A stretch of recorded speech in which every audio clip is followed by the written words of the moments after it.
Welcome to the Work Trends podcast from Talent Culture. I'm your host, Megan Mbiro. Every week, I interview interesting people who are reimagining work. And be sure to check out our Work Trends Twitter chat events calendar located at talentculture.com on the podcast page. Hello, everyone, and welcome to the Talent Culture Work Trends podcast, brought to you by our special guest and sponsor, Workleap. We are so glad you're joining us here at Talent Culture, the place to find meaningful connections at work. I'm your host, Megan Mbiro, and today we're talking about performance management, a fundamental piece of the HR function. We're going to unpack the challenges of the old way of looking at performance management, what changes the overall workforce demands, and how it looks today and into the future. Before we jump into today's podcast, go ahead, ask yourself two questions. Number one, how would you rate your current process for performance management? Number two, how would you change to improve performance management practices in your workplace? A few things to think about as we dive into this topic. Research from Gartner, Gallup, and Forrester all highlight a move away from traditional rigid performance reviews towards continuous feedback and development-focused conversations. The emphasis is on setting clear goals, providing regular feedback, and offering opportunities for skill development and career growth. This approach, which Workleap is focused on, aims to boost motivation, engagement, and long-term employee retention. Gallup's 2022 State of the American Workplace states that only 12% of employees strongly agree that their performance reviews help them improve. Burson by Deloitte research states that companies that utilize coaching and development resources as part of their performance management system have 58% higher employee engagement. SHRM's 2023 HR Technology Survey found that 72% of HR professionals use performance management software to track and manage employee performance. Forrester also reports that organizations that leverage data analytics in their performance management processes see a 15% increase in employee performance. I mean, there is tons of data. It's all impactful. Let's get started. Joining us today is JJ from Workleap, who has a great deal of excellent experience and very insightful about where this area of HR and HR tech is headed.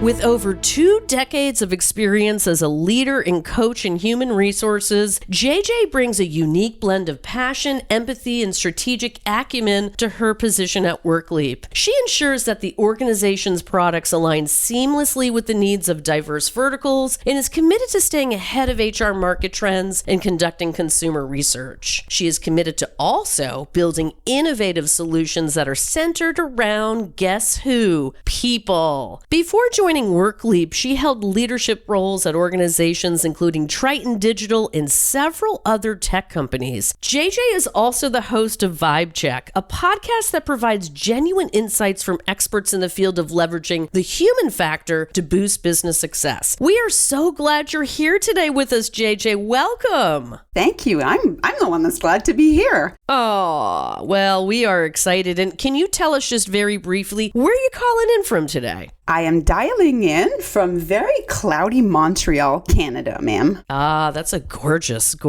and a very romantic city filled with culture. It really is. And awesome food, might I add. Ah, you've captured my attention. Now let's begin. Let's lay the groundwork by defining a continuous performance management approach. What does this mean to you? Okay, well, I've been thinking about this, and I think the best way to answer your question is probably to contrast it with known concepts like traditional and frequent approaches. So traditional to me is a formal review that's going to take place once a year. Frequent, on the flip side, would be reviews that take place a few times a year, let's say like quarterly reviews. But truly, continuous performance management for me consists of regular check-ins, and it's a process where we discuss performance, goals, accomplishments on an ongoing basis throughout the course of the year. If I look at this pragmatically, the problem I feel continuous performance management is trying to solve is making expectations visible all year long, which is going to result, and you know this as much as I do, in more alignment, more productivity, more engagement. So to me, really, it involves ongoing dialogue between managers and employees. And that's really important because it means skilling those managers to do that. Like I said, it goes beyond formal reviews. It incorporates frequent one-on-ones, a really key part, regular feedback exchanges, clearer goal setting, progress reviews, along, and that's special, with an emphasis on learning and development opportunities and using one's strengths in new ways. So it's a more agile and responsive way to approach performance management that allows for quick adjustments and improvements, fostering a culture of growth, right? Well, and we're people. We are. We are fluid. And so having something that's continuous to me is the rub here. And I think it's a great way to kick off this discussion. Let's dive into some of the top challenges you see clients facing if they're still using traditional performance management software and some of the approaches. Yes, absolutely. And my background, just because of a little parenthesis, comes from the world of employee engagement. And that's been the same for Workleap Office Fiber product that measures employee engagement. And what I'm seeing is it just makes good business sense. If you go back like a decade where we're still doing the annual surveys to measure employee engagement, employee sentiment, it doesn't make good business sense to take the pulse of your people once a year, right? I don't understand it. I'm about to just put it out there to this audience who's known me for, my gosh, some of you have known me for 12 years. Can you believe it? Or something like that. But it's just ridiculous. Stop the madness. It doesn't make sense, right? And we're seeing this performance management track really evolve on the same track as employee engagement. And that, it gets me giddy when I think about the future of work. I'm sure we're going to come back to that a little bit later. But anyways, to answer your question, it's the hated beast of managers, HR leaders, and employees alike. And that makes no sense because it's so sad. Because when you do it right, it's actually the most powerful tool to engage and align your people towards common goals, in addition to creating that culture of feedback that we were talking about before. And in this day and age, that's what allows you to retain your talent and grow your business. So if you allow me, I'll speak a little bit about our business here at Workleap, because it's our job to understand employees and anything that dissatisfies them at work. That's where we were born as a product. And thanks to our pulse survey methodology, I'm going to throw in some data here. We're really privileged and we take that responsibility very seriously. We have real-time data and feedback from employees over 6,000 companies across the world, across 20 different industries. And I brought some nuggets of data to help answer your question. So what we're seeing is that, one, goals aren't discussed often enough. Only 43% of employees responding our survey every month are fully satisfied with the frequency at which they revisit and discuss their roles with their managers. Doesn't make sense. Recognition, a key driver of performance and engagement. More than 3/4 of employees aren't fully satisfied with the frequency at which they get recognized. Feedback is ineffective. Only 42% of employees say the feedback that they're getting is frequent enough for them to improve. That's bonkers. It is bonkers. But yeah, it's madness. And,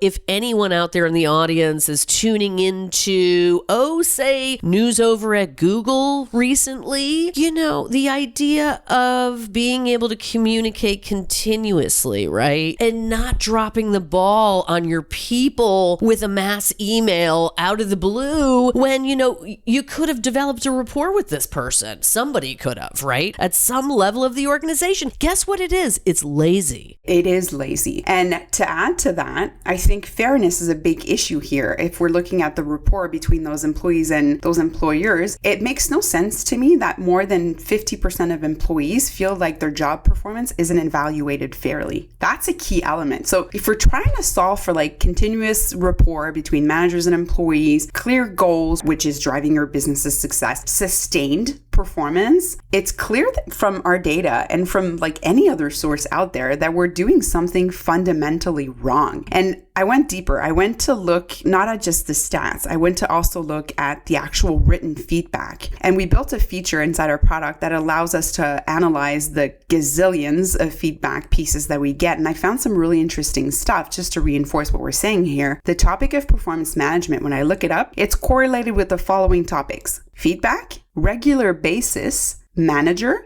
goals, and continuous feedback and recognition. So what this is telling me is that when an employee is talking about performance and the feedback that they're sharing with their manager and their organization, they're also talking about basically just having regular conversations with their managers to align on performance expectations and share feedback and recognition. The proof is in the pudding. That's what your employees want. That's the world of work in which we live today. Why wouldn't we deliver to that? For many employees, they don't experience healthcare until they have to, and that experience is likely frustrating, time-consuming, and costly. But Included Health is improving the way millions of employees are experiencing healthcare. They've combined benefits navigation with virtual care into a single app for employees to turn to for colds, bills, anxiety, and everything in between. Plus, Included Health amplifies benefit usages and clinically integrates with in-network local care so employees actually use the benefits you're offering and can see an in-person doctor as they'd like to. It's no wonder Included Health works with employers of any size, including 32 of the Fortune 100, to deliver health outcomes and impact that leads to financial savings. Visit included.health/talent to learn more. Included Health, designed to treat you better. Gosh, where to begin, right? I think it begins with all of us stopping, taking a deep breath and going, what are the necessary paradigm, and I use that word on purpose, shifts for managers and leaders looking to expedite a fresh approach to performance management this year, not last year, by the way. Let's start there. Yeah, it's a good place to unpack. I agree. I think probably the most important shift I'm seeing is shifting the manager's role from boss to coach. And with all empathy, I've been an HR leader, I've been in HR all my career. It's not a small feat. It's a role redesign. But the performance management system can really suffer if the managers do not possess the right skills, attitude, knowledge, and aptitude to do this. So unless it's their passion and priority to develop people, we're heading for a disaster. They've got to develop the ability, and their role needs to be focused on that, the ability to be more empathetic and focus on helping people grow. If you think about it, it's simple math. Their job is to foster an environment in which they can build a high-performing team that achieves goals, that drives business success, customer retention, name it, all of those business KPIs. And they need to be able to bring out the best in people by recognizing talent so that they can be systematically, and that's really an important word, systematically coached to leverage their true potential. So all in all, Megan, I hope you'll agree with me. This is a culture and a mindset shift going from boss to coach. I like it. Now that you've discussed the what, I want to talk about the how. What do you recommend as more ongoing, open communication between leaders and employees? And why is this fundamental to the challenge for so many organizations? I would go with logic here, and I would recommend starting small by building a new habit for managers and employees. Just start by making sure they're talking often. Team members need attention. Managers need to provide guidance, alignment, and coaching. So if, let's say, you're only doing annual reviews right now, again, start small by adding a few structured performance-focused one-on-ones throughout the course of the year. Equip your managers with a simple, because it needs to be simple. It can't feel like a mountain to them. So a simple framework to structure these conversations, and that's really key. You're going to need to guide them with topics and talking points to cover in those discussions. I think a template can be incredibly useful here. And let's face it, they're not all at the same experience level, seniority level, skill level. So start small. Equip them with that structured framework for performance conversations at least a few times a year in addition to that annual review. And you ask why this is such a challenge for many organizations. In the thousands of clients that we've worked with, I've seen one common theme, and that's around the willingness of managers to engage on a regular basis with their team member. Do they think that's the core of their job? If they do, you're in business. If they don't, you've got work. I love conversations like this early in the calendar year. It offers an opportunity to think about ways to set and achieve goals, right? That can be transformational in how the year shakes out. Absolutely. I call that the setup conversation. That's where we revisit where that team member is good at. What are the company goals and how they can contribute? What are a few deliverables? Now talk about growth. What motivates them? How do they want to be challenged the next year? What project or training can we come up with that gets them closer to their ultimate career goal? Then you have a progress alignment conversation at midpoint in the year, every quarter if you can. Just realign. Are you still equipped? Do you still feel confident in meeting your goals, performance goals, development goals? How are we doing? Then we have a review. That's fine. If it informs a variety of different decisions inside the organization, such as compensation, promotion, succession, that's fine. Do that. But it shouldn't feel like a surprise. If you've talked all the way through the year, you've realigned on progress, all is good under the hood. Continue. Then debrief that conversation and don't stop there. Please, if performance is falling short of meeting expectations, do a performance improvement plan. Commit to it as a manager. Help your employees succeed. If they're on par or exceeding expectations, by all means, do everything you can to keep that employee. Start looking at a performance progression plan or a career development framework so that you keep that person engaged and their performance sustainable over time. It all lies in the power of those conversations. Well, and it's fascinating that I know and you know and we all know it's always going to be a challenge, but it always deserves to be discussed and improved upon, right? I mean, if we don't talk about it, nothing's going to change and we're just going to sit and go backwards. And that's not an option right now. No, it isn't. And I'll insist on the fact that we also see that the relationship employees have with their work has been changing since the pandemic. And it calls for me for a deeper level of trust. And what I advise managers to do, and HR supporting their managers, is to provide talking points so that they feel enabled to have those kinds of conversations with their employees, but is really to get to know your people. Who are they? What do they want? What are their motivators? What drives them at work? What kind of feedback makes them thrive? From who? Why? What's the most meaningful recognition they've received? Who do they like to be recognized by? Get to know your people, because that deeper level of trust and relationship is going to fast track and facilitate all of those performance-based conversations. And you know what? That's how we know it's actually effective and it's working. Absolutely. Well, I have to tell you, these have been really interesting insights that any manager at any level can and should take to heart. And especially now, this time of the year, with everything everyone's been through last year, right? Absolutely. It's the perfect time of the year to have that setup conversation, set the year right, hear out your team member where they want to go, set out a plan, and just continue talking about that plan over time. It's really important, especially in this day and age. I think skills being in short supply, it's really critical to reinforce your talent. And facing the reality that for hybrid workplaces, management by walking around just doesn't work anymore. Check-ins need to be replicated digitally, and I really fully understand how that's a challenge, but we need to invest in that in this crazy tech-driven AI frenzy economy that we're in. We need to also instill care in our relationship building, and that applies to performance management as well. Thank you so much for stopping by. It's been a pleasure. Thanks for having me.